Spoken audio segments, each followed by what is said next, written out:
So have a look at the games that I got. This is Baku.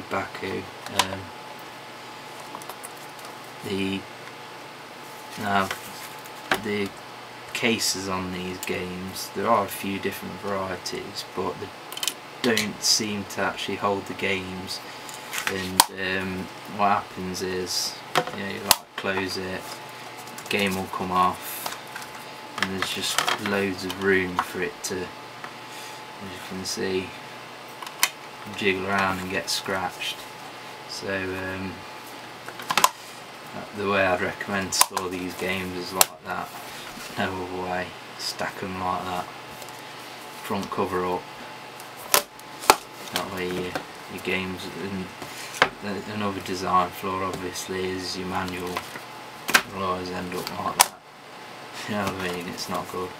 But anyway, the game's sort of like Tetris, but puzzle game with a bit of a twist. You got like you got little animal heads as well. So you got like a rabbit and carrots, and what you have to do is get all your carrots sort of in the same place, and then get a rabbit on top of it, and then it'll eat the carrots, and then blocks all clear. Rather than getting them all interlocked in lines like you do in Tetris. Yeah, it's a pretty simple game. It's playable, but it's not my favourite, shall we say. The Firestorm Thunder Hawk 2. Here's another problem with these. You got a plastic back glued onto cardboard sort of outer, so it might fall apart as well. I'll have to super glue that or something. Yeah, this was also released on PlayStation. I used to have that. Helicopter sort of gunship game. It brags that it runs at 25 frames a second, which is frankly not at all that good these days. So yeah, okay game. I mean, I'm not that excited about it because I had it, 8 years ago or something, so I've already played it. Johnny Bazooka Tone. I don't really like this. I'm not a fan of platformers anyway, but it's got a audio CD in it as well. But if there's anything worth listening to on that audio CD, then they should have put it in the goddamn fucking game. You know what I mean? Because the game's about music, and the music is fucking dross. Need for Speed. It's okay. I encountered some invisible barriers in it, so not the most polished game, but interesting to have as the start of the series. Quake. This was actually it was pretty enjoyable, but the frame rate does drop shockingly when you go into an open area. But worse than that is the actual controls. With the Saturn controller, really for this game you need analog sticks or a mouse and keyboard. So it's okay, but you have to play it more like Doom than Quake. More guys up there, stand here, shoot with auto aim and game that way, rather than trying to look up and aim at him. Daytona USA, very bad port. I watched a video the other day with someone saying that it's an essential game that you must buy, but to me only the beginner track is playable. I don't know what the fuck is going on the rest of the tracks, because the frame rate is that bad. Yeah, they've got 40 cars on track, but it runs at about 5 frames a second. It's just fucking terrible. So you should fucking cut cars down to like 10 or something and have a decent frame rate. So yeah, good game in the arcades. I don't agree with it being a essential sort of classic. I think it's a shit conversion. Might be better in NTSC, I don't know, but PAL, that's crap. That's TT Superbike. When this come out, it was sort of billed as a average racer by the reviewers, etc. at the time. I'd say that's a lot better than Daytona USA. Plays pretty smooth. Another thing with this and Daytona really is the draw distance is pretty bad.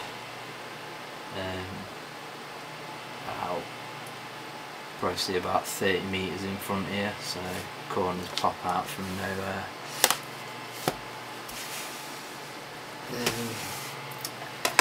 Virtua Fighter 2, yeah, that's very solid graphics, very colourful, smooth, fast gameplay.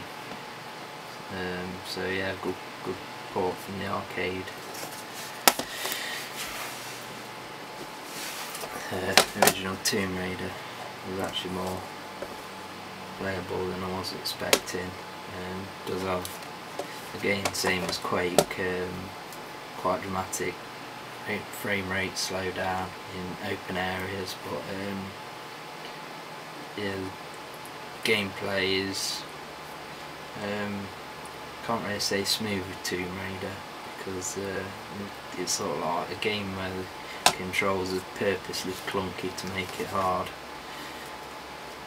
A bit like Resident Evil, that had shit controls, so you get hit by zombies all the time. Worms, couldn't bother to play it.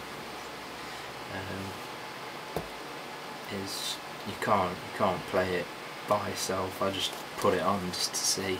This one does come actually in a plastic clamshell box, so that's a bit better, but the way I put the discs in is broke, so that might not have been better, so to speak. Sega Rally.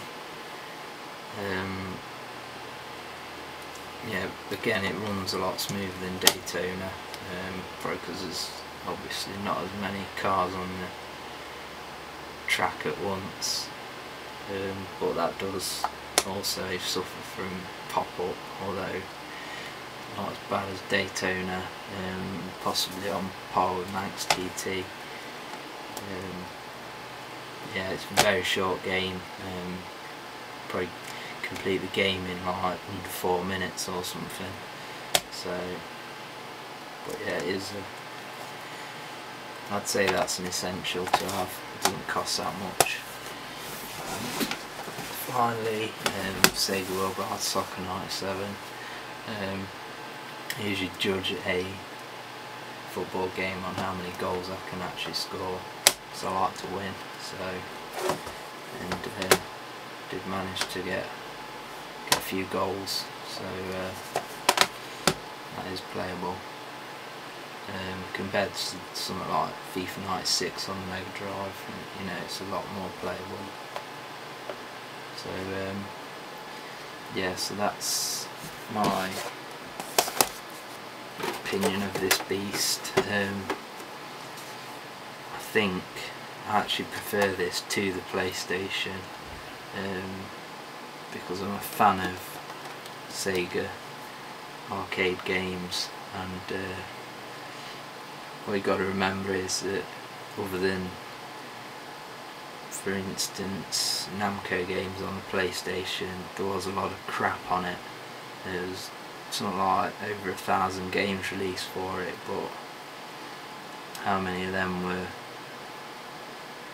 you know, towards the end of the PlayStation, they had a lot of them bullshit fucking, like, what's it called, something all Brunswick fucking, no, I don't know, some fucking shit bowling game, you know, cost you about £2. So yeah, a lot of quality games, but that's mainly to do with a problem with the Saturn is the third-party software support was poor, because a lot of software developers like EA sort of boycotted them a bit, I suppose you'd say, at launch, due to like moving the launch forward, etc. So yeah, all in all, I think it's rarer than PlayStation, obviously. High quality games, not amazing graphically in 3D. I've not got any 2D games that people keep banging on about to play on it yet. Waiting for my 4-in-1 for that. But yeah, I'm excited to hopefully get some of them 2D fighters and whatnot, some rare titles, and yeah, but yeah, for now I'm happy with it, very nice. And obviously I'll be getting another console for free due to someone's lack of knowledge on it. So yeah, thumbs up from me for the Sega Saturn. Awesome bit of kit. Nah, I mean.